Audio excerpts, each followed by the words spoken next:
Hello.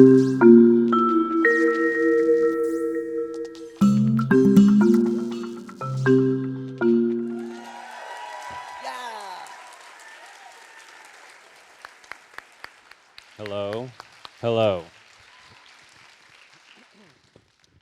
Good evening, I'm Michael Schur, and today I have the pleasure of chatting with one of my very best friends.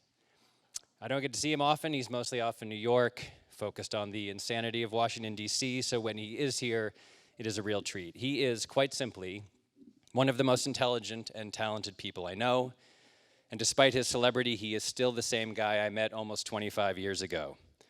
Blustery, painfully ill-informed, very sweaty, desperate for his dad's approval, and every time he's on TV, he looks like he's coked out of his mind.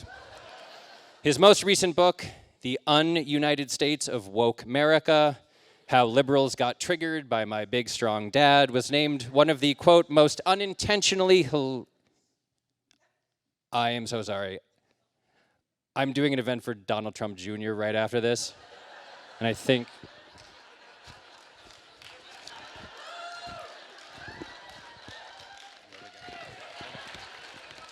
Sorry, start over. Good evening. I'm Michael Schur, and today I have the pleasure of chatting with one of my very best friends. I don't get to see him often, as he's mostly in New York, focused on the insanity of Washington, D.C. So when he is here, it's a real treat. It's weirdly similar. You and Don Jr. For the last 2 decades, Seth Meyers has been appearing on your TVs, first on SNL, and then for 9 years as host of Late Night, explaining what is happening in the world, why it's funny, why it's enraging, and then subtly prescribing a remedy for what ails us. Late night comedians, at heart, are public servants. And although I'm biased, I believe this man is one of the very best and most dedicated that we've ever had. Please welcome the second most intelligent and talented person I know, Seth Meyers.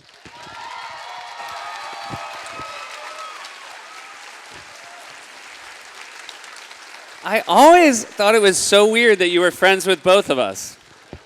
I feel like we're so different, but... Here's the thing. You guys don't know Don Jr. the way I know Don Jr. Hi, buddy. Hi, everybody. Thank you so much for being here. Yes, thank you. So I want to start by talking about the medium of late night television in general, like capital L, capital N, late night. Because you and I both started in late night. We met at Saturday Night Live in 2001. So let's talk about how it's evolved. We're roughly the same age. You're in your mid-40s. I'm in my late 70s. But when we were kids, here's what late night was to me. Late night was Johnny Carson ambling on stage, telling a couple very gentle jokes about Ronald Reagan, swinging a golf club, and then chatting amicably with like Buddy Hackett.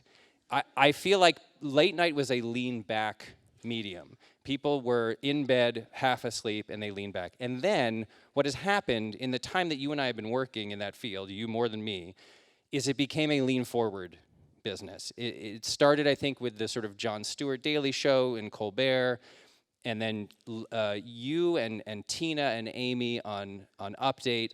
It became a thing where people had to lean forward and engage. Like, is that your general sense? Am I right? Is my theory right? I think your theory is right. Weirdly, it took me a while to even find it during my show, having done Update and having leaned forward in that. Because I think I still remember that old era we were watching growing up. And I thought, this is going to be a little bit more laid back. And then, events conspired to make it, I think, an impossible time to live through being chill. Right. And so the big question to me is how much of this is 2016, really? I think a lot of it was that. With that said, in around 2015, that was when we first started doing a closer look. And we wouldn't do it as often as we do now. Now we do it 3 times a week, and in the beginning it was maybe once a month, and then it was twice a month. But even then, when we did a long-form thing about, say, Planned Parenthood hearings or about the Greek debt crisis, it was amazing how people would say, oh, I really like that thing you did. Whereas the things we were doing that could have been any era of late night, what we would call a desk piece, where famous first drafts where you talk, what was the original first line of Tale of Two Cities, which really could have been, Jack Parr could have done it, those no one ever talked to us about. We're in a contest right now to see who can make the oldest late night reference. I went Buddy Hackett. Carson, nice try. Buddy Hackett. I don't know who's before Jack Parr. Who could we? I think that might be hard to beat Jack Parr. Yeah. Steve Allen. There you go. That person won. Yep. The teenager in the front row. So, by the way, when I started working at Saturday Night Live, my grandmother, rest her soul, stayed up super late to watch the show. And I said, Kiki, did you like the show? How was it? And she paused for a long time, and then she said, "You know who was funny? It was Steve Allen." And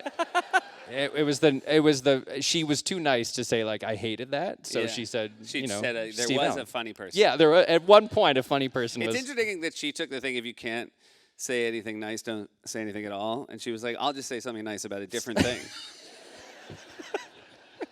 She's like, how was the show? You know what's good? Linguine with a clan.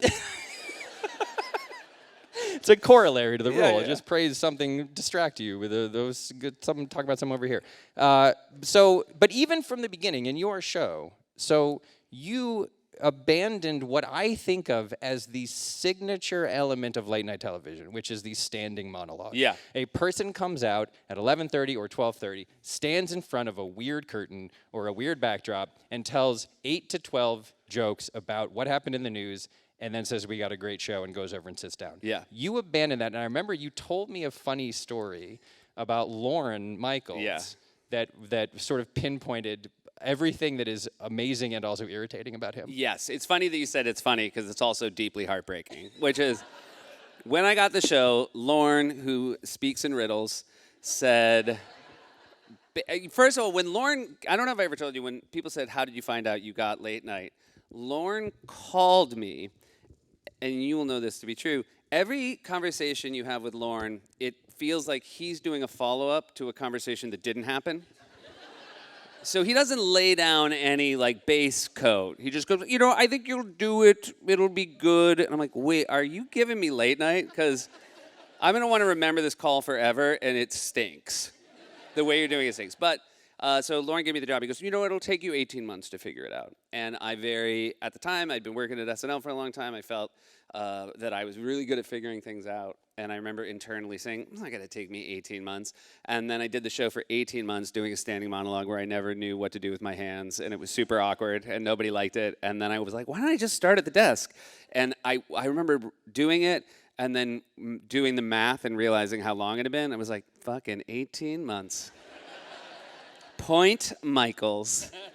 He has a lot of aphorisms and little lessons that he tells everybody. One of them was, if the camera's ever pointed at someone's feet and you can see the floor, he always goes, don't shoot the floor. We don't want to see the floor. And it's like, he does it so often that you're just like, oh, right. And 18 years later, I was making a pilot, and I was like, this scene lacks energy. What is wrong with it? And I was like, it starts on the floor. He was right. These things come back to you. It turns out he knows what he's talking about when it comes to television production. Well, it is that he's had 100,000 hours. Yeah. You know what I mean? Yeah, he's 10 Malcolm Gladwell geniuses in one guy. He's a bag of geniuses. It's 3 geniuses with a giant trench coat on, pretending to be one genius. A beautiful Italian trench coat, so well tailored. A black Prada. Yeah. Gorgeous. So, a lot of late night in general, and I think your show specifically, is best when it kind of goes off the rails or things that are unexpected happen. So we have a clip from your signature segment, a closer look. Let's see if we can roll that clip. Hey, you guys want to hear the funniest thing I've ever heard? Wrong clip.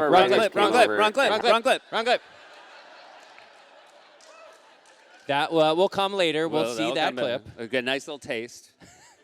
I have to ask you. Hey, wrong clip. This is the wrong one. Wrong clip. Remember this. Yeah. This is the Presidential Records Act. I have the right to take stuff. Hannity even tries to move on, and Trump is like, no, wait, I'm not done confessing, Sean. I have the right. I have the right to take stuff, be it classified documents or candy bars, to the checkout that I hide in what I call my shoplifting coat. All right. All right, let's move on, Mr. President. Before we do Sean's Zagnut, it's a little melted, but it's still very delicious. Crunchy peanut butter. Crunchy peanut butter with coconut. We love a Zagnut, everybody. It's a very modern candy bar. And when Seth brought it up today and the young writers, they said, no one's gonna know Zagnut. They're not gonna know it. And Seth said, everybody knows Zagnut. You wait, when we say Zagnut, there's gonna be a big cheer from the audience. And now Seth, and I'll tell you what's happening right now. Seth's seeing the silhouette of his writers, and they're celebrating how wrong he was. And it's very hurtful that they would, very, very cruel that they do that.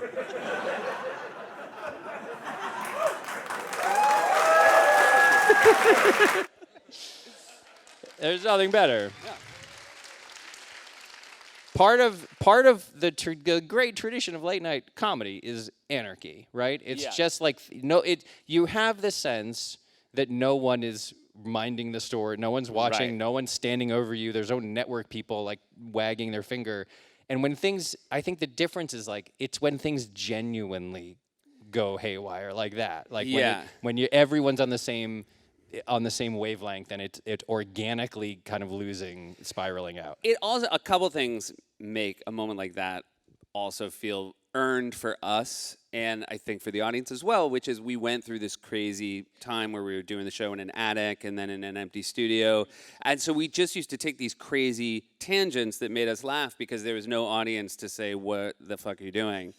And then because they were the people that was our audience, so they were watching it and understanding why we were doing it. And so now we come back, and when something goes wrong like that, and I will say, so Sal Gentile, who writes Closer Look, he does sit in my eye line, and it's great. He had said, don't do Zagnut, and I did Zagnut.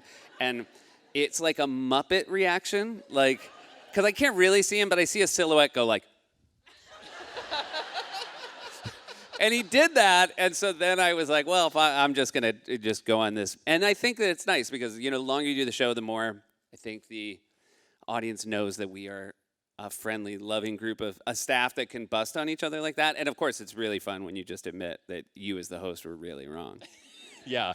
That brings up another point, by the way, which is you are great to your writers. As a writer, I thank you for this. You have Amber and Jenny on all the time.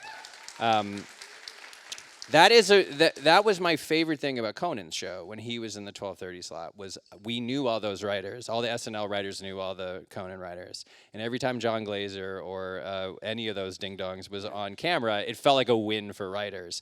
And I feel like it gives the show this sense of like you're a unit. You're like a family. You're like a fighting force that like each other. And now the Amber and Jenny section, Joke Seth Can't Tell, my personal favorite segment on the show, like, now it's just you three just giggling the entire time. Yeah, and then the fun thing about that, and the fun thing about Jokes Seth Can't Tell is, I think when we first started doing it, even though it feels this foolproof way to tell dangerous jokes, because we're admitting this is a bad idea. And yet, you would still have that moment of, I would say, I think this is going to get too big a groan. And Amber and Jenny, to their credit, were always like, it doesn't matter. Like, and now we've done it long enough that it is just giggling fun because we're like living out the conversation we had earlier about these jokes. And again, I think the audience knows that. Henry Winkler, who's the nicest man in show business, who also loves that segment. And the first time he was on the show and he saw Amber and Jenny backstage, he was so excited. He went, black lady, lesbian.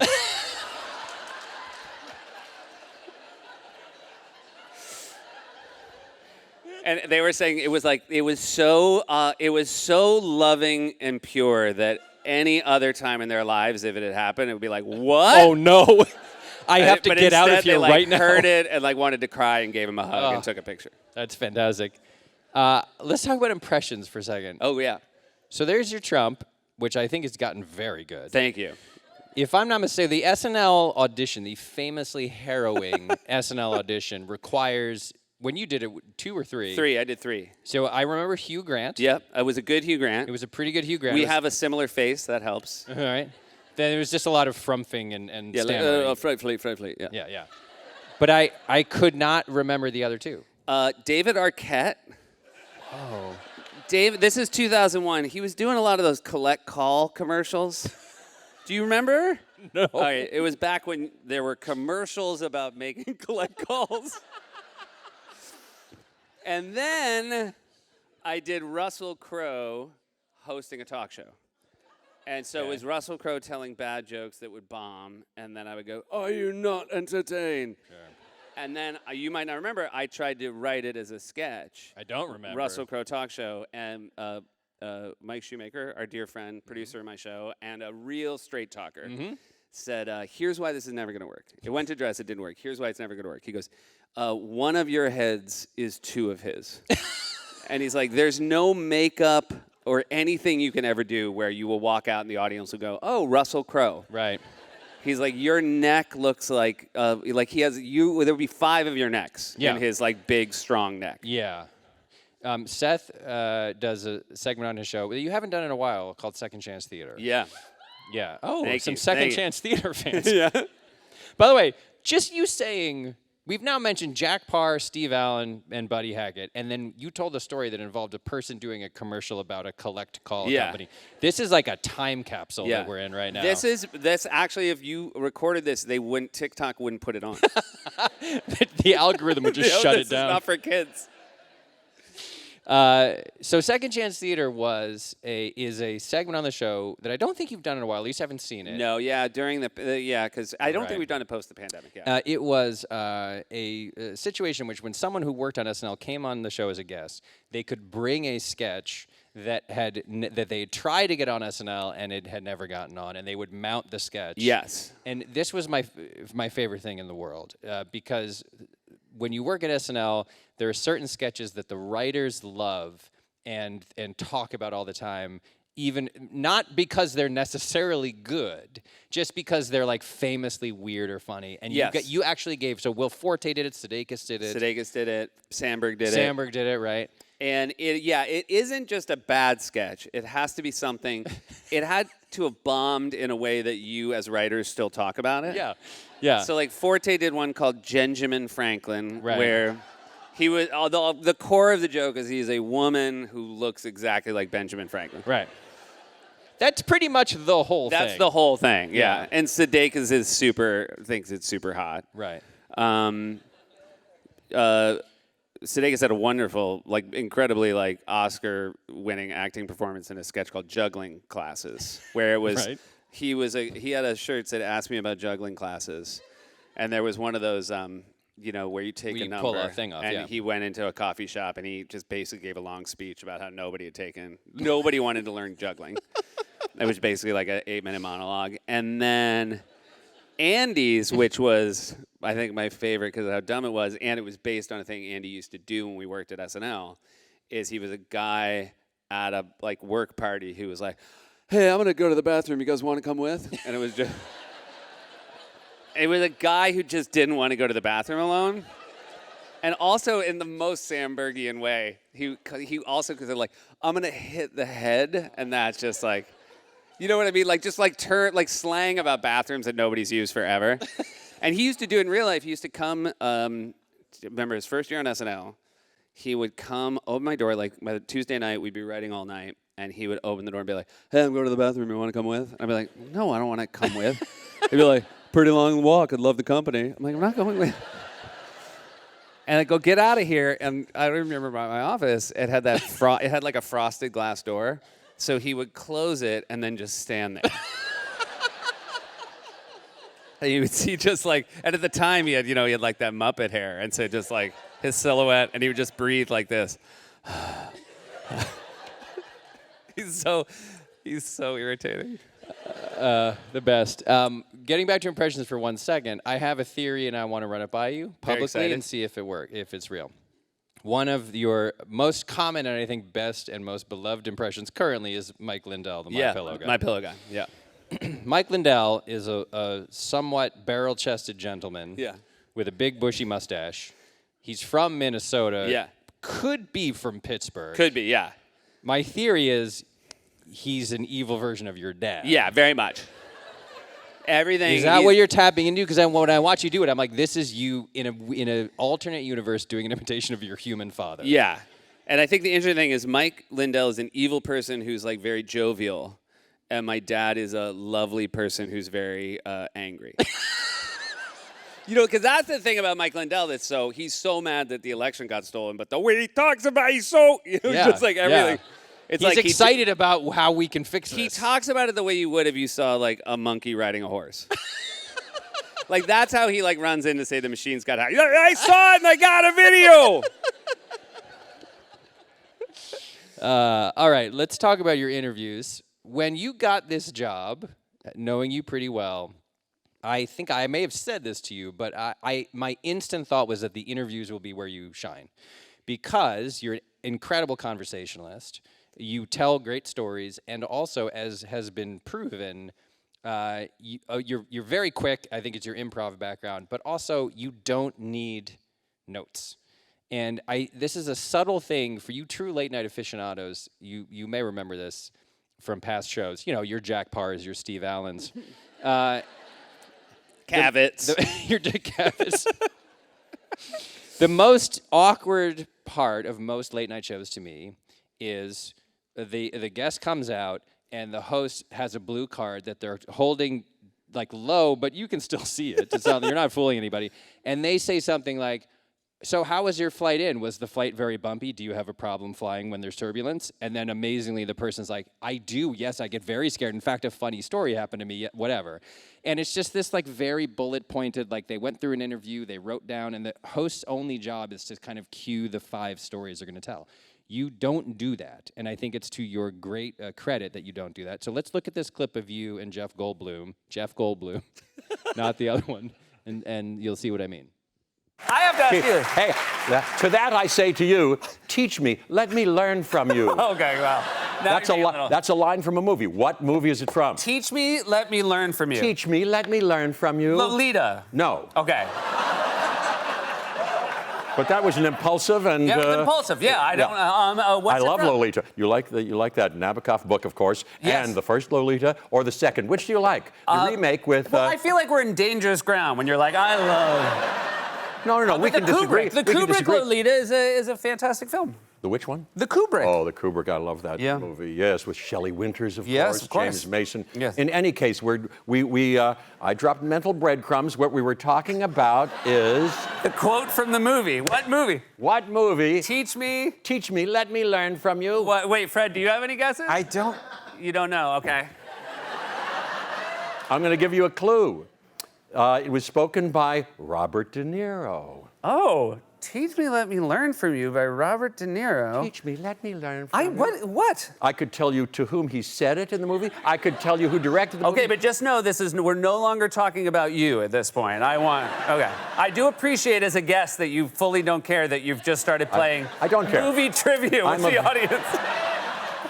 I'm of very little interest to myself, really, as it turns out. Teach Me, Let Me Learn From You. Yeah. Animated? Name one animated movie that Robert De Niro has done.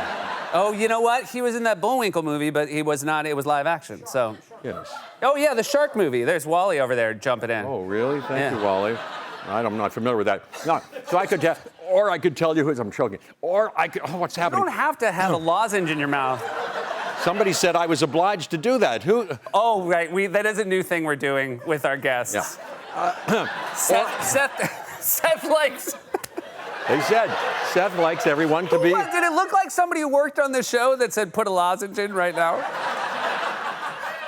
Here's a good game. Next time I stick my tongue out, will I have something on it or not? Okay, great. That's good. That's from Lolita, that game. No, it's not. But you have to play. Okay. Yes or no? Okay, yes or no? Yes. That game stinks. All right, who did Robert De Niro say that line to? His character's name, this will give it away, is Rupert Pupkin. Oh, okay, so there you go, king of comedy. Yeah, there very you good. All right. And he said it to Sandra Bernhard. Well, there you go. Teach me, let me learn from you. Okay, well, here we are. And we're obviously running out of time, but no, we do. Luckily, we have you here. I get to talk to you for a little bit longer after the commercial break. But I want to ask a question. I had another couple ideas, by the way. I want to hear your question. Don't try. Just give yourself a moment to finish the lozenge. Let me spit it out. I had 2 ideas. Great. Your hair reminds me of Clint Eastwood in what movie? Play Misty for me. No. Okay. It's that younger. could be. Dirty Younger. Harry. No. Okay. What? That could be. Paint Your Wagon. Paint Your Wagon. All right. Lee Marvin. Yeah. Now, isn't that more interesting than a story about a person who barfed on a plane ride or I something? mean, look, sometimes you gotta. It's a little bit like being at the poker table when you get pocket aces. You know, you Which just is gotta Jeff play. Goldblum, You gotta yeah. play the hand you're dealt, and that was so much yes, fun. okay, you're being modest, but the point is that when you interview people, you are just looking at them and having a conversation with them, and it's shocking to say this, that's essentially unique among late night hosts, I think, for the most part. The only thing I knew about interviewing people, the only thing I thought I could bring to it as a skill was being an improviser and knowing that the most important thing in improv is listening. And so that, I mean, it's a very flattering clip. It's fun to watch, but because it is like two people that are actually listening to each other. We're both talking very fast, but everything that's paying off is because we're calling back something. Yeah, another you're person actually said. connected. Yeah. There was a moment, Seth's old friends, as am I, with Ike Barinholtz, the actor and writer, and Ike was one of the first guests on your show a long time ago, and in the interview, somehow they got into and they used to do improv together, and somehow they got on the subject of James Bond. Do you remember this moment? And Ike was like being like blustery and was like, who would I be? If I were James Bond, who would I be? Would I be Daniel Craig or Sean Connery? And Seth immediately said, you're both of them stuffed into the same suit. And it felt like, and this is a unique thing I can say, is it felt like I was in a room with the two of you when you were talking to each other. And Yes, I also really want to stress I wouldn't have said that to a guest that I had known. I'd known Ike for 20 years. It's an old friend, yes, right. Could I say one thing that wasn't in the clip? I need you. Please. This is a thing that Jeff Goldblum did later in that interview. I want you. So you be me and point your finger like that. Okay.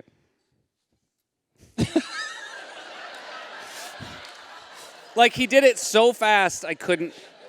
It's like his whole life. He was like, anytime somebody does this, I'm gonna do that. Yeah, he started doing that in 1979. I realize it's harder to do. Like I bumped right into your finger. His was like seamless. Yeah. Yeah. Yeah, that's why he's been Yeah, he's really practicing. good at it. Yeah. Another thing I love about your show is from the beginning, the guests you book are really interesting. You have artists and novelists and comic book people on the show. Was that the design was that the thing you wanted from the beginning? Yeah, it was funny because I think we wanted this wide breadth. And we would say in early interviews, we want politicians and athletes and artists and authors. And the reality is, we found out pretty early, politicians are terrible guests. That is a nonpartisan observation. It doesn't matter. It's not about what kind of politicians you are. They're just very talking pointy. Yeah, right? they're very talking. Every now and then you get a wild card, and it's great. But the reality is they're talking pointy, and they will, more often than not, answer the question they wanted you to ask. Like, it doesn't matter what you ask. They're like, I'm going to do this thing. They just pivot, yeah. And if you don't stop them, they'll give the same answer twice. Like, it's like one of those Marriott videos where the person just, if you keep watching. It's the channel on the hotel channel that just gives you the, goes around. And then athletes, retired athletes are great. Yeah. But like I think today's modern athletes are like a pretty they're just like safe. Yeah. Like, in a way that's very wise because of they're guarding a like $1 billion brand. Yes, which was usually. not the way. Like when you watch like Bob Uecker on Carson, that was Right. not what he was doing. Now we got Carson again. Good. And Uecker. But authors are great, and it's so funny because people know them the least very often. Yeah. Subject with an author is like what's your writing process? Yeah, like, I think what's your writing process? And since you can't talk about a story too much, but how did you want to write about this? Like how much, because it's interesting because most of our authors, and I think most authors in general have at some point taught if they're not actively teaching right now. And so they're very comfortable in front of people. And they're really good and precise at giving answers. Right. Which is the other thing that is harder to do as a talk show guest than I think a lot of people give credit to. I've been on Seth's show twice as a guest. Very kindly had me on, and the first time I went on, I was the third guest and the second guest, I guess, and the first guest was Kellyanne Conway, and it was the day that the story of the Russian pee-pee tape broke. Yeah. And so, it was insane because Seth came up to me and was like, "How are you doing?" I have to go tell Kellyanne Conway that this thing just came out, and then she has to call the president of the United States to ask what she should do. And that's what happened. Yeah, right? it broke at say 4:30. Like I was whatever, in the cab on the way to 30 Rock. Yeah, and we printed it off like the CNN story, and just out of courtesy, right? Like there was no interest in having a gotcha question, but it was, hey, we just want to make sure you saw this because I'm going to want to ask about it. And it was like, I'm going to need a moment. Turns out when you work for Donald Trump, it's very hard to throw you. Yeah, I mean, again, one of the wonderful things about late night, especially a show that is on daily, we had this problem. So when I was at SNL, I produced Weekend Update for 3 years. It was the first 3 years you were there. And we had this problem, which was the Daily Show was on, other shows were on every day. So every day, whatever the big story was, they were doing jokes about that thing. And we would get to Saturday, and we would have to throw out 6 or 8 jokes because Leno did this, or Letterman did this, or whatever. And the flip side of that is when you were doing a show every day, insane things happen in this country every single day. So to what extent are you and the writers on a daily basis scrambling because something comes out like late in the day that demands that you address it? Less since 2020, and I don't know why. Yeah, weird. Just like weirdly happened that things got chiller. But the nice thing we realized was if something broke too late to be able to actually like fit it into the thesis statement of that night's Closer Look, we realized our audience was willing to wait. They'd rather us wait and give it proper context than just shove it in. With the monologue, however, we will scramble. We'll sort of send out the alert. It would be great to have a joke off the top about this because those sort of stand alone and right. So those are the easier scrambles. The crazy thing, I believe, for example, during the Trump administration, I think we did a Closer Look on Michael Flynn that we filmed at 6 in the afternoon, and by the time it aired, he'd been fired. So that hasn't been a problem recently. Again, since you would say roughly 2020. 2020, I can't put a day on it, but it was definitely somewhere. It was around. like I know that like it was like January 6th was definitely the last one where it was like crazy. And then by like January 7th, it sort of chilled out, yeah. So the trajectory starting on January 7th was toward whereas January 6th, we were like, I don't know what's going to happen here. January 6th was it's that one. I know there's a January 6th every year, but I'm talking about that one. The famous one.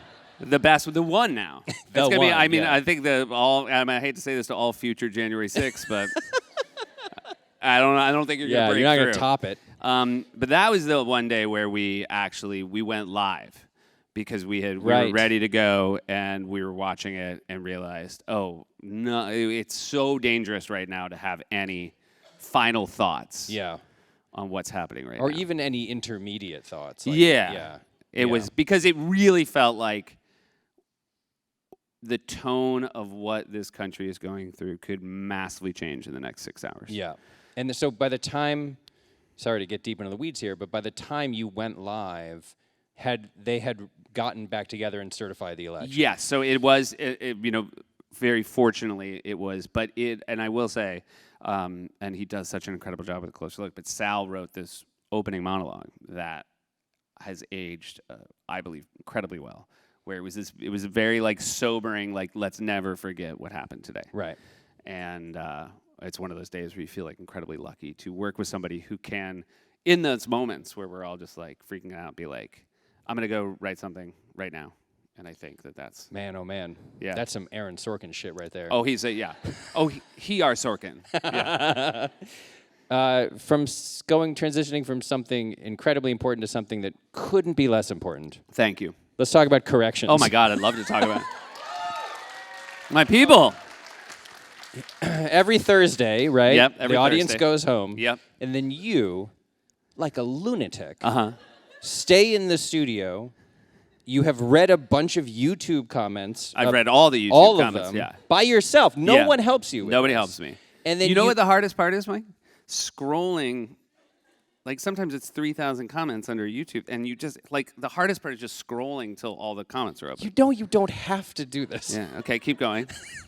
So Mike Shoemaker, your Yeah. producer, said that Thursday, this is a quote, Thursday is the one day of the week where we don't talk because Seth's mind is spinning with corrections. Yeah.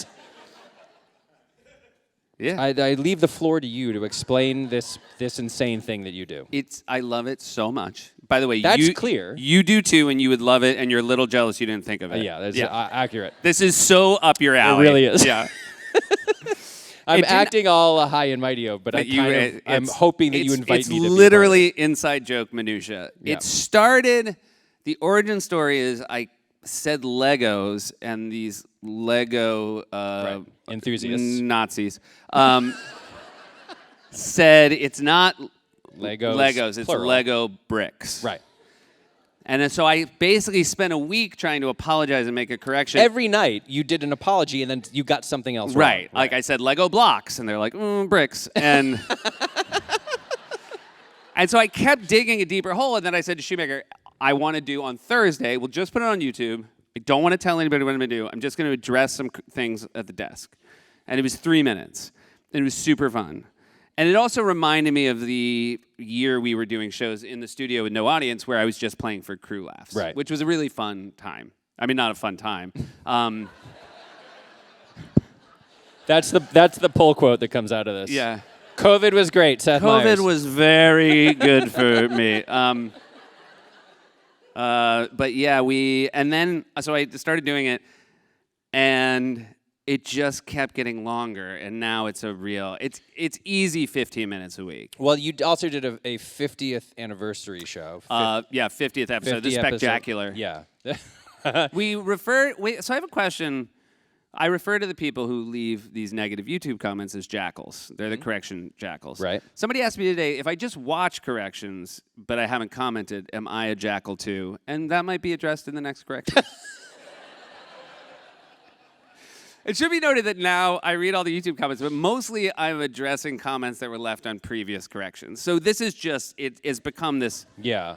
You're doomed. I'm This is doomed. It's going to kind of consume you. It's so, and it's funny because we sometimes will try to pick an episode that best represents corrections, but every corrections, it is this funny thing because I think we've done 75 and people say, which one should I do? And I'm like, you got to start from the beginning.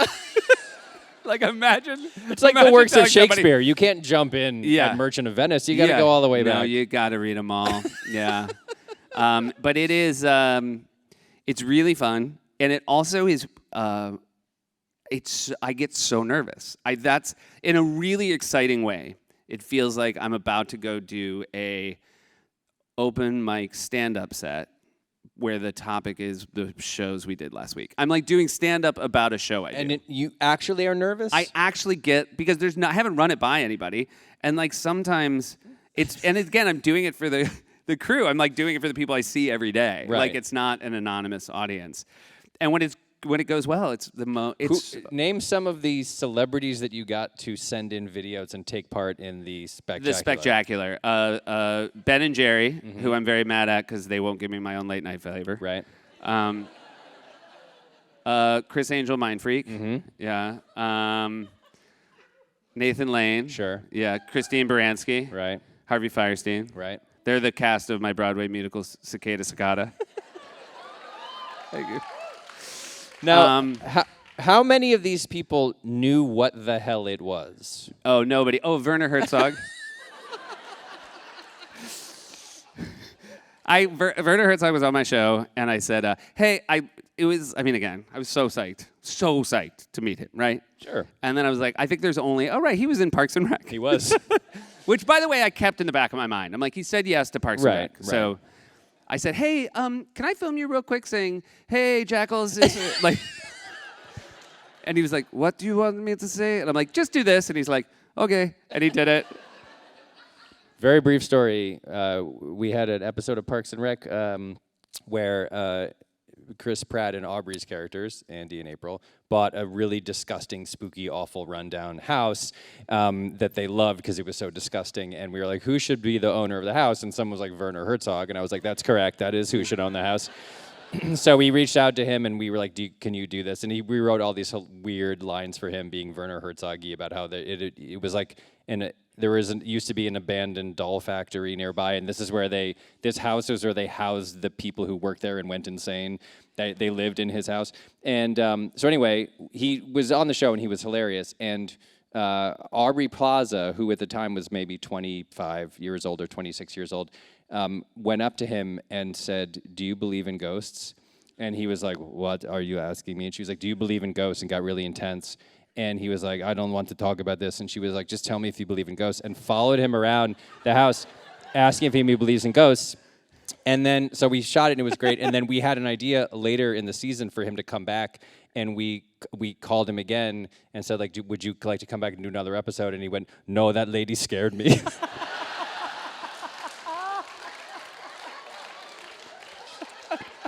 I love it. A guy is like, I'll shoot in a jungle for 18 months, but I can't do Plaza twice. Listen to like an audio of a man being eaten by a bear. Yeah. And be fine with it. It's really good. Aubrey, no thank you. Let's talk about day drinking. Great. Another excellent segment. Let's watch the clip that you got a little preview of. Here's you and Lizzo day drinking. We talked about how much Shoemaker likes the Grant, but only. Hey, you guys want to hear the funniest thing I've ever heard? One of our writers came over and had his mask on, and Lizzo said to him, "Are you Paul Rudd?" Hey, America, come over here. don't Like, take the mask off. hey, here's Ant-Man. You guys know Ant-Man. Paul Rudd. No, see, even the way he's looking now. Get out of here. Paul Rudd would do this. Get out of here. That's not Paul Rudd. You know he would do that. Let me see the rest of his face. You want to see the rest of his face? I want to see the rest of it. Not At on the camera. end? No, not now. All right. We're going to save it for the end. Yeah. Here's what's going to happen. When we're done day drinking, he's going to pull it down, and we're going to have a close-up on you. And we're going to see her reaction to how much Paul Rudd, not Paul Rudd, looks like Paul Rudd. Got it. I want to ask you about something. Right around Christmas, we do this thing called day drinking on the show, and I was doing it with Lizzo, and your name came up. I saw it. Yeah, all right, and again, it must have been very exciting because Lizzo, let me tell you, one of the most charming human beings. I don't know if you've been lucky enough to meet her. I've never met her. I watched it, was on the show, and when I heard Lizzo say my name, I was like, no. I was like, I got all excited. And by the way, it's a weird thing when you're not expecting to hear that. And you hear it. And that segment was hilarious, by the way. Every time you do it, it's so funny. She really did sort of raise the bar. I keep telling people she's so deeply funny. Even while with like inebriated, she like talks like a comedy writer. So funny, so charming. It was great. She also, I've told this a few times, but the great thing to bring it back to my dad, one of her catchphrases is "bye, bitch." Right. And we left a voicemail for my dad, and she ended it by saying "bye, bitch." Yeah. Then, independent of me, she got my dad's information and sent him flowers with a note that said, "I'm sorry I called you a bitch." And my brother and I call him a bitch all the time. We've never apologized. You owe him a lot of flowers? Yeah, we owe him a lot of flowers. Oh, that is... You made us root for the Steelers, you bitch. So anyway, but the reason your name came up is one of our writers walked out, and he was wearing a mask, and Lizzo, and again, she'd had a few drinks. Right. She thought it was Paul Rudd. She thought it was you. So the writer's here today, but first I want to show the first half of the clip, and then we're going to bring out the writer, Seth Meyers. So here's Lizzo noticing our writer the first time. I'm calm now. All right, let's bring him over. Paul Rudd! Paul Rudd! Hey, Lizzo, I know the real reason you're breaking up with me is that you met famous Hollywood actor Paul Rudd, who's now going to take his mask off, and I want you to react to it in real time. All right, so now we're going to bring out the writer, and we're going to let you guys decide, was Lizzo crazy? All right, you know what? Not as bad as I thought. I owe an apology to Lizzo. But now, this is the really exciting part, guys. Because again, I think you're agreeing with Lizzo. This is not too far afield until you see the rest of the face.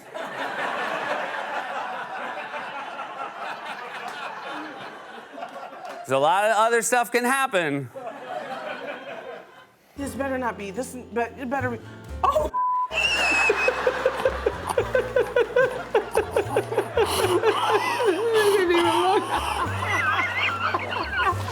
I need a tissue, please.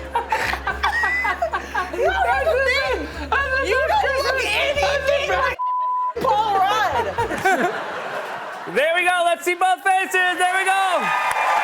Paul and Seth Reese, brothers from another mother. It's like looking in a mirror. Thank you so much. It's like looking in a mirror. Look at these two. Two snowflakes can't be alike. We'll be right back with more from Paul Rudd, everybody. Wonderful. So, yeah, give it up. Take a moment here to answer what I imagine is the day drinking FAQ. Are you really drinking? Does the guest always really drink? How drunk do you get? When do you shoot? All the questions that get answered, asked of that segment. Yeah, so I do really drink a ton. We drink so much that I drink so much that sometimes we cut out a few shots because we think it looks bad. I get super drunk, and I'm also, I hate doing field pieces because I feel like very out of control. Like I really love doing the show in the studio because I feel like I am in control and I like that. And when I've gone out of the studio, I get very nervous. But yet after 2 shots, I'm fucking fine. So we realize the more I drink, the more loose it gets. What can't alcohol do? I know. If there's anything you guys take home today. But, and then some guests really go for it. Lizzo really went for it. Yeah. And then, but we shot that one on a Saturday afternoon from noon to 2. And it was the best. And then you're just drunk until long past dinner. That one was a tough one because my family was away, which was better. Yeah. But then I came home, and I remember, so I got home, and it was around 3, and I was thinking, you can't go to bed now. You got to make it till 7. Yeah. And then I made it till 7, and I fell asleep, and I woke up at 8:30 and was awake till 4. Not like happy awake. That's a very SNL kind of schedule. Like there, one of my favorite nights. So at SNL, show after party till from 1 to 4 in the morning. When we were there, I don't know if this still happens, after party 4 to 6 in the morning, and then sometimes after party from 7 a.m. until whatever. Like when you leave those parties, you walk outside. It's bright. It's blinding daylight. There are like joggers on the street and moms pushing kids and parents pushing kids in strollers. It's terrible. It's a terrible way to live. And there was one night where we were out until 6:30 in the morning. We decided to go to a diner. A bunch of us decided to go to a diner. And so it's 7 in the morning. We're all pretty drunk still. And Seth decides that the thing he wants more than anything in the world is a chicken parm. And he was like, I'd like a chicken parm. We all got eggs and whatever. And he was like, I'd like a chicken parm. And the guy, very reasonably, on a Sunday morning at 7 a.m. was like, we can't make you a chicken parm.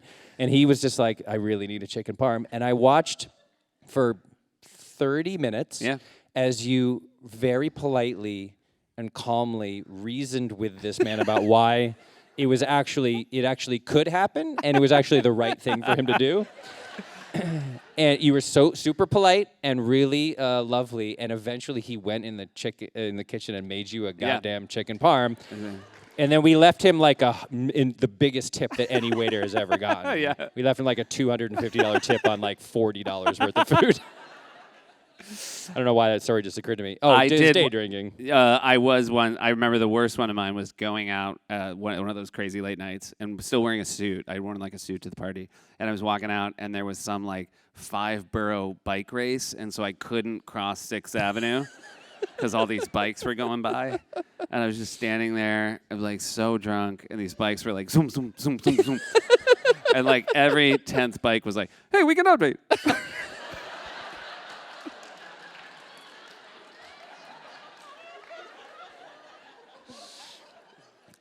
The other super late night there is Tuesday, which is when all the writing gets done, and so we're in 30 Rock, and we'd be there till like 6, 7 in the morning, and then we would go home and sleep for a little bit, and then come back for the read-through. And when Rosie O'Donnell had her talk show at 30 Rock, very frequently on Tuesday you would walk out and you would see Rosie, a very bright, chipper, happy Rosie O'Donnell walking in, and I walked out once with my friend Rob Carlock, who later wrote for Friends and 30 Rock, created 30 Rock with Tina.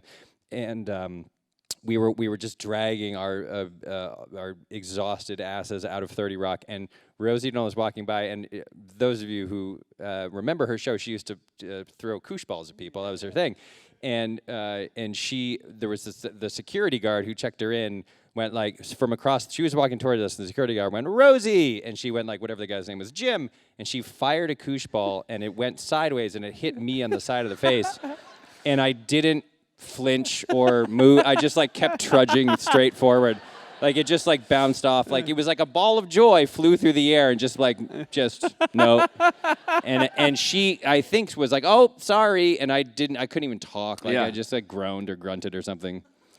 It's a bad system. It's a bad system.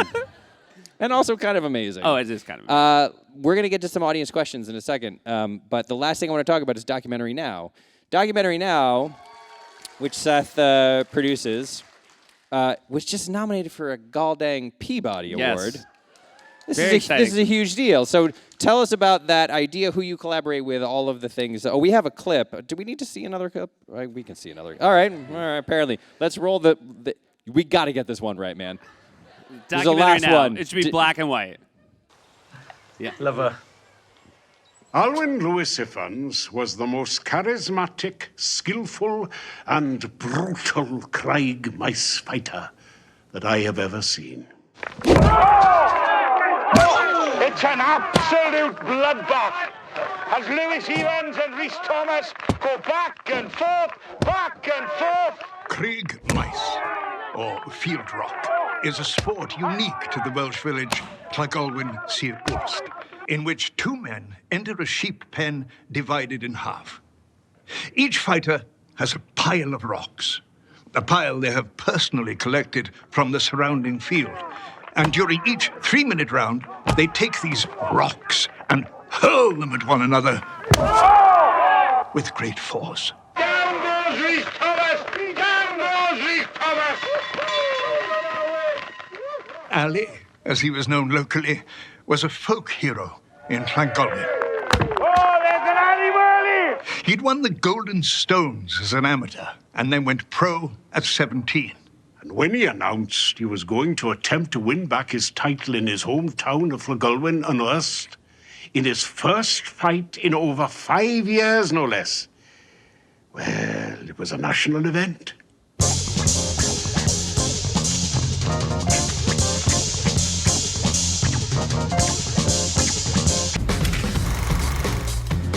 It's a deeply, deeply dumb idea.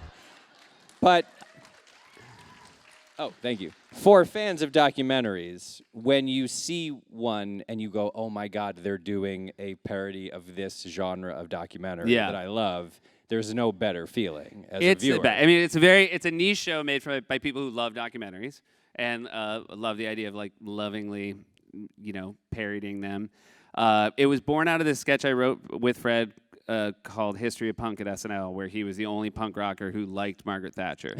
And written, it should be noted, the week she died. And then Bill Hader, who came in and said that would be a show like, it would be so fun to do a show like that because it would feel like a British show. You do like 6-episode seasons. Right. I'm going to bring it back to Werner Herzog because this year we did a Werner Herzog parody where we parodied Aguirre, Wrath of God. And I was like, this is going to be a tricky thing to explain to Werner Herzog.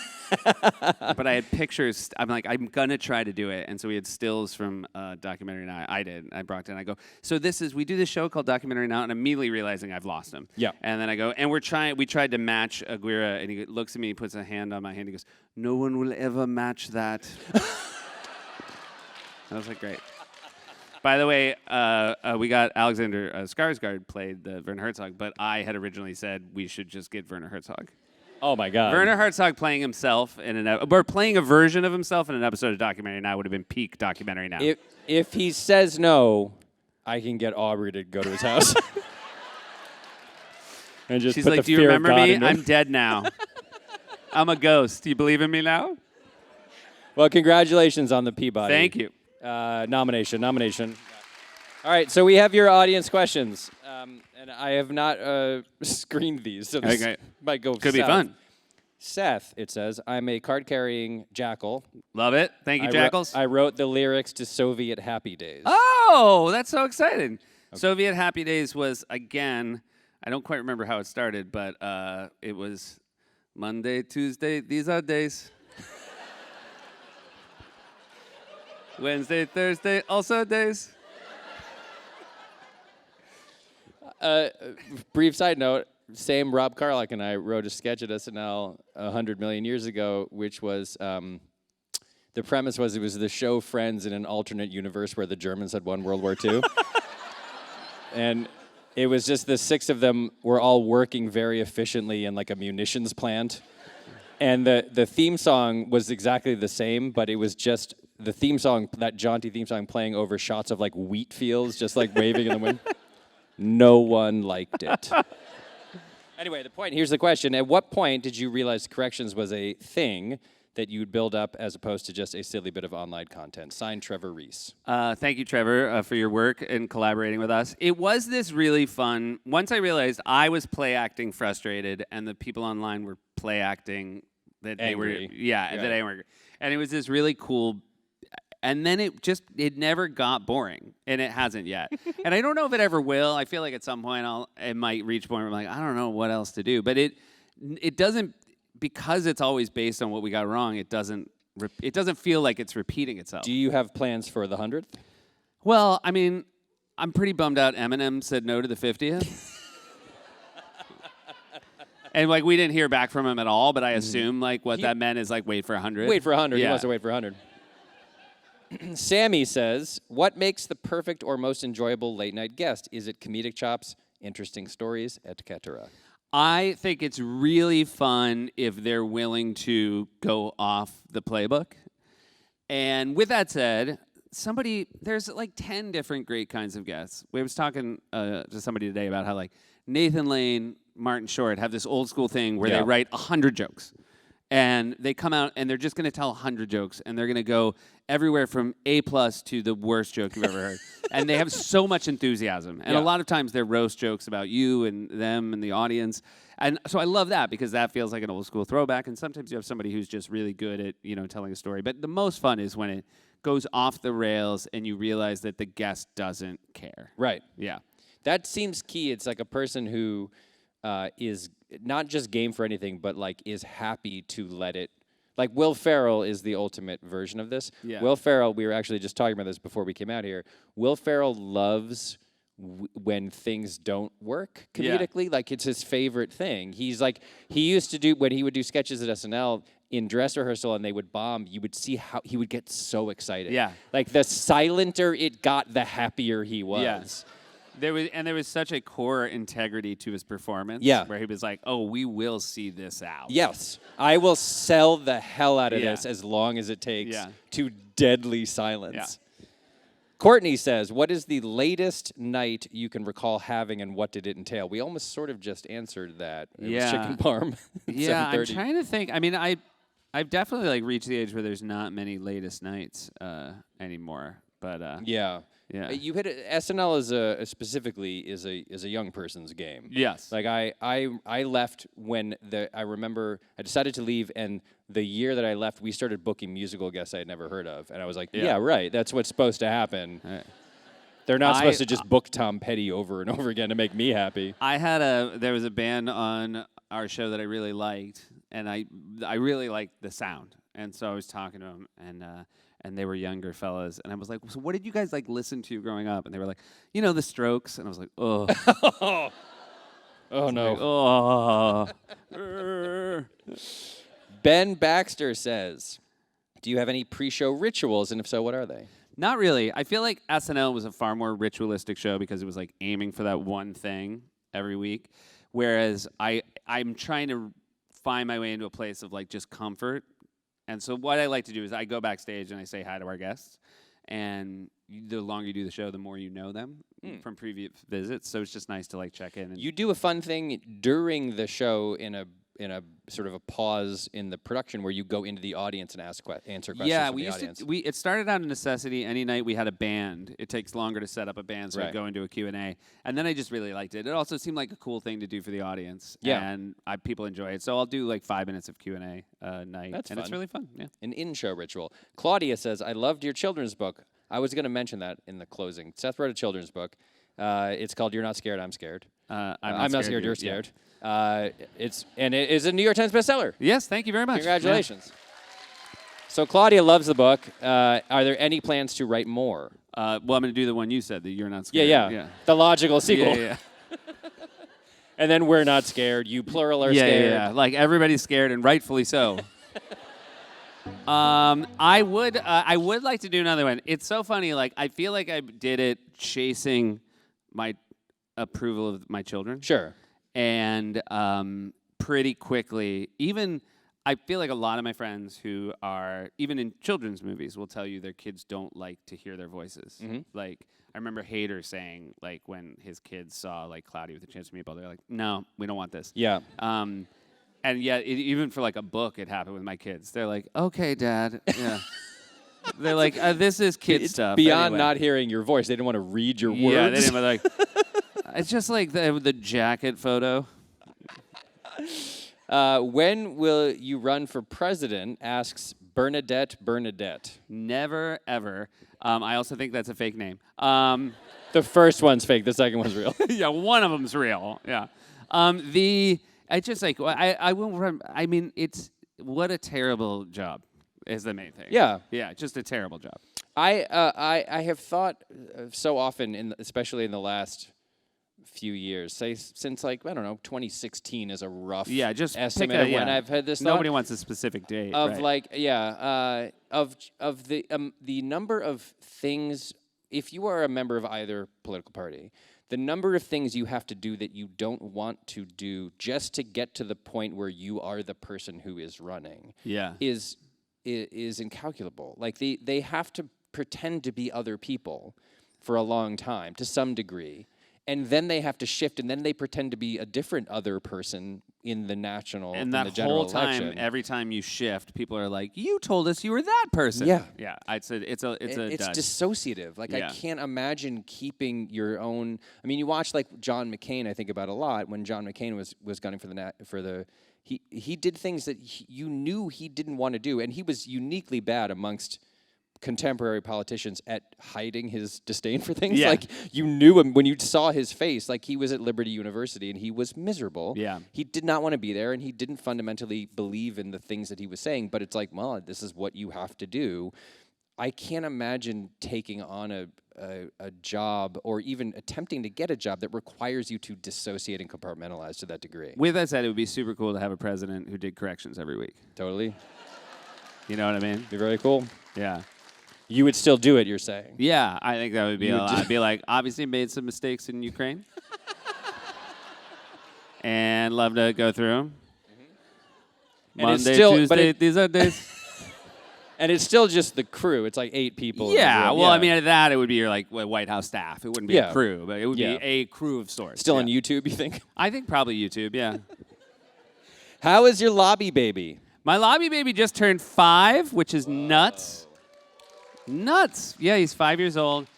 He's wonderful. The funniest thing is sometimes we'll be in the park with my 5-year-old and my 7-year-old, and people will go, "Which one's lobby baby?" And the 7-year-old loves to tell people, and he goes, "He's lobby baby. I'm hospital baby." And I don't have the heart to tell him, like, that's the common one. Nobody cares.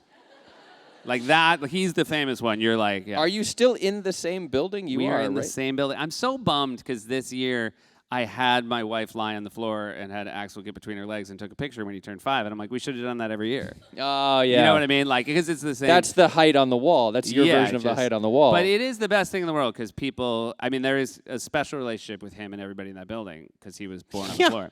I would imagine. Did I ever tell you a story about how alpha my wife is? Which is my wife gave birth in the lobby of our apartment building, and then on the way to the hospital, because you still got to go to the hospital, especially because you call 911, they show up, and you can't be like, "We're good," and you're like holding a baby. So we're in the hospital, and my wife says, "Oh, write the head of the co-op board and say, we'll pay to replace the carpet. Because I don't like it. Like on like a design level, my wife had already not liked it, and then because she had a baby on it, she saw a window to replace it. We're in the ambulance. And I'm like, okay. So I write them, and I'm like, hey, crazy thing just happened. You know, you might hear soon. And then the next day they wrote exactly what they should have written, which was like, oh my God, no, of course not. Don't worry about it. We're so happy for you guys. And so then it's the next day, we're in the hospital, and Lexi's like, hey, did you write them? I'm like, I did. And she's like, what did they say? And I was like, they said they'll take care of it. And then she said, how did you say it?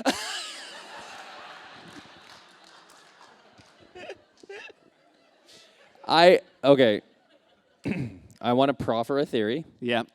She always hated that rug. She did. Months before she tried to get rid of it, it didn't work. Right. She thought to herself, you know what I bet would get rid of the rug? You know what? Now that you mention it, I think her water broke a long time before. I think so too.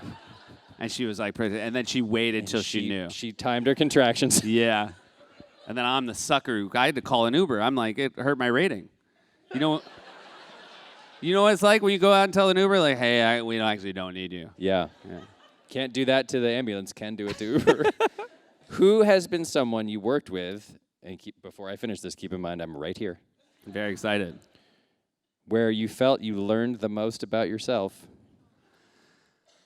Well, that's an interesting question. I learned the most about myself. I will say we're both very lucky to, I think when you work with people of exceptional talent, which is what happens at SNL, and you have to put your work up in front of them at an early stage, at that read-through table, it is that fear of embarrassing yourself in front of great people is so important because your drive to not embarrass yourself makes you so much better.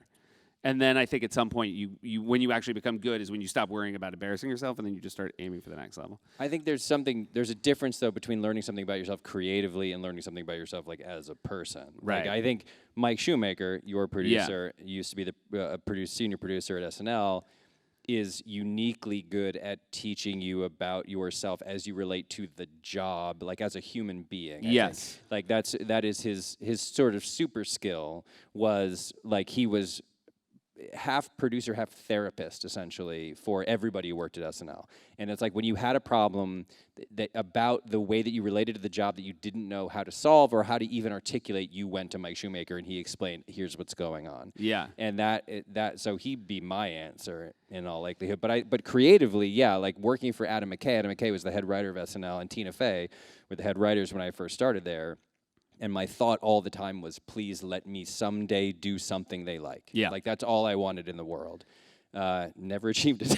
No. But that being around talent, like extraordinary talent, especially at a formative age, is the thing that makes Shoemaker is very much that. And also, I think the thing about being a person, one thing he would always say is, tempers sometimes ran hot at SNL, and you'd be really mad at someone, maybe a fellow writer, maybe a fellow cast member.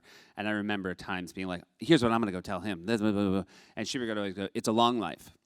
And I promise that 10 years from now, the people you work here with are going to be like family. And don't like burn it down for some sketch that none of you are going to remember. And that was really, really good advice. He also did this thing where someone would go like, this is ridiculous, the way this thing happened and blah, blah, blah. And you would go and yell and scream, and he would go like, here's what's happening. You're thinking you might want to leave the show. And because you think you might want to leave the show, you're scared about what's next. And because you're scared, you're manufacturing an argument of a problem that you have with the show that doesn't really exist, or it exists for everybody in equal measure, and it's not unique to you because you want to feel better about the decision to leave. And you'd be like, fuck, that's totally what's happening. And then you would just calm down and go back to your job. The one that we still laugh about is, I think it was maybe my second year on the show, and it was before I had any role at the show on the writer's side. So it was just a cast member. I wrote sketches. And I remember, you'd read through, you'd write a sketch, and then the power brokers would go in a room, and they'd come out, and then picks would be out. It was like finding out if you made the school play. It was literally like posted on the wall and everything. And a sketch I'd written that I thought had played well didn't get in. And then I went like moped on over Charlie Brown into Shoemaker's office and like lied down on his couch. He's like, "Are you okay?" And I was like, "Yeah, it's just I really wanted to do that one." And instead of being sympathetic, he just went, "Oh, you really wanted to?" "Oh, well, let me call Lauren. Maybe he hasn't left yet." "Oh, if you really want," and I was like, "All right, I get it. I get your point." Fine, yes. Robin C. asks, what or who is your favorite or most memorable guest or interview? I think the fact that Letterman was on the show for the 40th anniversary of the Late Night franchise. Very big deal, and also knew in my bones the last thing David Letterman wants is for you to be like, "You meant so much to me. You're a legend." Everything you'd want to say but he's incapable of receiving that in a comfortable way. So I knew that the only way it would be enjoyable for him, and then probably more enjoyable for everybody, is if I just actually did what you're supposed to do.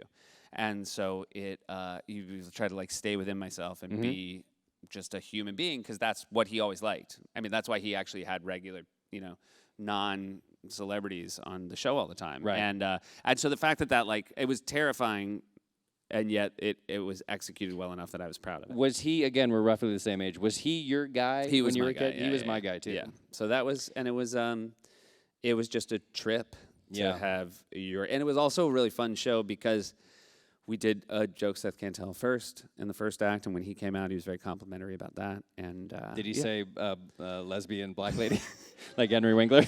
He was like, no, but he was like, I think we should cancel Henry Winkler. Yeah. Jake says, where did Frisbee's name come from? Your dog Frisbee? Yeah, Frisbee, I just laid eyes on her and said Frisbee. I just kind of knew she looked like a Frisbee, and I've been born out to be correct. She has... Maybe the best running bit on your show is how much Sandberg hates Frisbee. Yeah. But also maybe not a bit. Yeah, I think that deserves applause. Frisbee hates... Andy hates Frisbee so much. And then this time he was on the show, and he's like, he looks like a rat. And I was like, Frisbee's a she. He's like, what? Just like hating on a dog, didn't even do the basic work of... Wait, I'm sorry, you mean Andy Samberg didn't totally understand something? Do you know the bit he did on the holiday card? What's that? The holiday card bit? No. We sent him a holiday card. Our dog Frisbee was on the holiday card with the kids. He scratched out her face and mailed it back. Like a serial killer. His commitment is amazing. It's a really good bit. Lacey asks, was there a moment you remember in particular that made you decide you wanted to be an entertainer? I definitely saw my college improv troupe, my new student week, and thought, that looks like the most fun thing I've ever seen. And then I didn't get into that troupe. I auditioned every year. I didn't get into my senior year. Whoa, really? It was eight people, and there were guys and gals a year older than me, and they were and they were great. But they were that group and then I got into This is at Northwestern University. Northwestern University, Evanston, Illinois. And then I got in my senior year, and I remember doing a show in front of, whatever. It was like it was a big room, and there was a good improv troupe, and I just remember being like, oh, I want to do this till they tell me to stop. But that was, I think, the moment. That is a powerful moment in any writer's life or performer's life, is like, Sandberg talks about this, speaking of Sandberg, he talks about being like 3 years old in the bathtub and like making his mom laugh, and just like the endorphins just lit up, and he was just like, whatever I'm doing, I want to do this forever. Like, there is always a formative moment in everyone's life where like the laughter becomes the thing that is meaningful. Yeah, where you're like, ooh, I think this is a drug that won't kill me. Matt says, what is your favorite TV show right now? Ooh, I think Succession is my favorite TV show right now. Yeah. Tough to beat. It's a tough to beat right now. And yeah. I like when there's a show my wife and I like equally. It's the best. It's because such a blessing. It is. All the TV I watched as a kid was with everybody, and I feel like you don't do that in the same way. Like my family would all watch TV together. Let me ask you this: my wife is a comedy writer.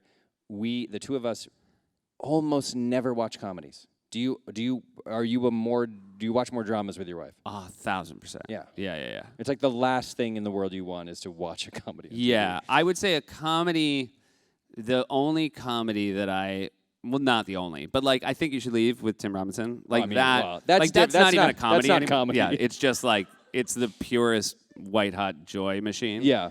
But it's almost like, yeah, if you can. I also like when I'm watching a comedy, I'm either like jealous that somebody can figure it out so well, or I can sort of see the seams. Whereas like watching a drama, it's just You know what's an exception to this rule is the show The Great. I don't know if anybody watches the show The Great. The Great, I think, is one of the best shows on TV, and it's a comedy and a drama, but also it like invented a new tone that didn't exist before. Like he found a new tone somehow. It's really, I do feel like that's a fascinating thing that's happening on TV right now is when people do that. Because I feel like a lot of people in a great way are trying to aim for that, where it's not like algorithmically what's worked in the past. Yeah, I know, and it's wonderful when it works. What is it like to rework a topical sketch if new information breaks after it's selected and before you tape it? We kind of covered Yeah, we this. kind of got that. It happens less than you'd think, and we try to savvy it without trying to get too over our skis and guessing what the story is. What would you say if you knew your Little League coach and high school classmate were in the audience? Signed, Franklin and Jason Welgo. I can't read it. Is that true? Where are you guys? Hey, were you really a Little League coach in New Hampshire? All right. I should have started. Yeah. My dad was the umpire. Lovely to see you guys. Yeah, my dad was a Little League umpire because... you probably don't know, Seth. That is the least surprising statement that you have ever made. And literally the reason he told me he wanted to be an umpire instead of a Little League coach is you could yell at the kids. I think what the party left out is also last year when I was a coach, I yelled at a kid and they told me I can't be a coach anymore. Again, remember, it's Mike Lindell. Your picture, Mike Lindell. But like, in your head. who's like the most loving man in the world, who yells more. Yeah. This made me think that I can't believe it's an actual. I mean, it blows my mind. But did you go to West? Okay. Do you remember Coach Levine, the football coach? So Coach Levine had a son, Andy Levine, that I was friends with, and then I decided junior year of high school that I was going to play football, which is too late to decide. But I was like, I'm going to play football this year, and I went to Coach Levine, who I'd known. He was my friend's dad, and I was like, I want to play football. He's like, don't play football. And I was like, I want to play. He's like, look, you're never going to play just because we have other guys who've been here, and I got to start you in JV, and it's going to be a waste of your time. And I'm like, I really want to play football. I had my heart set on. And so I did the whole summer, went to practice every day for played with those guys. And then the last day of summer practices, he called me into his office, and he was like, I'm going to cut you from the football team. No one had ever been cut from the football team. And I was like, I can't believe you're cutting me from the football team. He's like, here's the thing. I just think this is a waste of your time, and I just feel like you have better things to do. And I had so much resentment about that for a really long time because I was deeply embarrassed that I got cut from the football team. And guys that I was friends with would say, you know, you're the only guy who ever got. They weren't even being mean. It was just like a fascinating piece of trivia. Yeah. Anyway, then years later, I'm on SNL, and I went back to speak in my high school, and Coach Levine had become a guidance counselor. And I was walking down the hallway, and I saw him come the other way, and he went, I told you! And I was like, oh, right. And he gave me the biggest hug. Oh. And I was like, yeah, what the fuck? I wasn't supposed to play football. That's amazing. Go Blue Knights. Thanks for coming out, guys. Katie, a couple more questions. Katie says, if you could interview one person, living or dead, who would it be? I think Benjamin Franklin, right? I feel like has a real great insight on. He would have good story. You know what? I think he's a dirty dog. He would be the Martin Short version. He would have jokes. He would have stuff prepared. And I think he'd I think he would tell the real story. Yeah. Yeah. He also had syphilis, so he'd probably say a lot of crazy things. Yeah. Like untreated syphilis ravaging his brain. That would be interesting. And I think he'd I think he'd lie like fucking crazy. Yeah. I think also the fun thing, if you bring back a dead person to be on a talk show, if you let them know everybody you know is dead and not coming back. So just go crazy. That was our final question. It's 9 p.m. Can I say something real quick? Please. I want to say something. First of all, thank you for doing this. You're quite welcome. Mike, Mike had been on SNL for a few years before I got there. Mm-hmm. You were very much my first friend I ever made on that show. It was the scariest time of my life. I can't even imagine what it would have been like without having you there. And so it's like amazing to be here with you talking about everything now. Thank you, buddy. It's very kind of you. One of the best days I had at SNL was the day that I found out that Seth was a Boston Red Sox fan. And one of the worst days was 2 minutes later when I found out he was not a New England Patriots fan, but like the Pittsburgh Steelers. Yeah. But we became very fast friends. We played a lot of Madden football on an old Xbox in my office. My life was made immeasurably better at SNL when you showed up. So and there's a hallway where they put up sketches. Like, they take still photos of sketches and put in the hallway. And I remember thinking, it's going to be so exciting the first time I'm in a sketch that makes the hallway. And do you know what the first time I was in the hallway? I don't. Hot Air Balloon Theater. Hot Air Balloon, what is it called? Hot Air Balloon Mystery Theater. Hot Air Balloon Mystery Theater is a sketch Mike wrote, and it was a murder took place on a hot air balloon. It was a Sherlock Holmes situation. The Ian McKellen. So it was. I wrote it for someone, I don't remember who, and the premise was a murder had happened in a hot air balloon, and so there was a lot of just like the Sherlock Holmes guy going like, the killer had ample time to get from this part of the basket to this part of the basket. And I was so happy with it, and it did pretty well, and then it didn't get chosen. And I resubmitted it a little while later, and it did really well again, and it didn't get chosen. And then Ian McKellen hosted, and I was like, if Ian McKellen can't play Sherlock Holmes, it'll never happen. And he did it, and it killed, and it got on the show, and you were in it, and Polar was in it, and I was so happy. It felt like, oh my God, this thing that I truly love finally got on the show, and then it played to like very middling. Yes. But it was like, it's one of those sketches that because it's that kind of thing. You just want to write a sketch where when you tell people about it years later, it gets that reaction. Yeah. And also, don't watch it. Don't watch it. Enjoy this. But I will say the thing I remember the best is there's a chase scene at the end. Yeah. And so just picture like 8 people like just like rotating. Yeah. Like kind of getting in each other's way, and yeah. And I think I had like, it was my dream because I had like big mutton chop. I think I talked like this. It was some version. You did a James Mason. I was doing James. You were doing James Mason, yeah. My favorite part of it, subtly, and again, please don't watch it. It's like a C+. Yeah. But my favorite part is at the end, he grabs the killer, and then 2 British bobbies pop up from nowhere out of the basket and are like, it's off to jail with you. Like. Which again was so fun to know that whole sketch they were in the basket. They were in the basket, yeah. And because you mentioned Red Sox fans, I think about this all the time because I've stayed at the Four Seasons in Boston since. But we were going to a game and we were talking about where should we stay, and I remember Mike said, "You know what? We're doing great. Like, let's not stay at a shitty hotel. Let's stay at the Four Seasons." I'm like, "Let's stay at the Four Seasons." And then the thing I always remember is we did, but we shared a room. Yeah.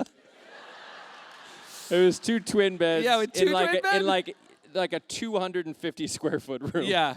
And so we spent all this money, and then we like literally like just were in adjacent twin beds talking about baseball before he fell asleep. We really had it figured out. Yeah. Late Night with Seth Meyers airs weeknights at 12:37 a.m. The very normal time. That's at a perfect 12:37 time. On NBC. Corrections is on the Late Night YouTube channel. Seth also, I will mention again, has a New York Times best-selling book. It's called No One's Scared, Everybody's Scared. Is that what it's called? It's some version of that. Something like that? Yeah, that's the German version. It got translated. It got translated poorly. Yeah. Unlike Donald Trump Jr., one of the most talented people in the world, Seth Meyers. Thank you very much. Mike Schur. Thank you, everybody.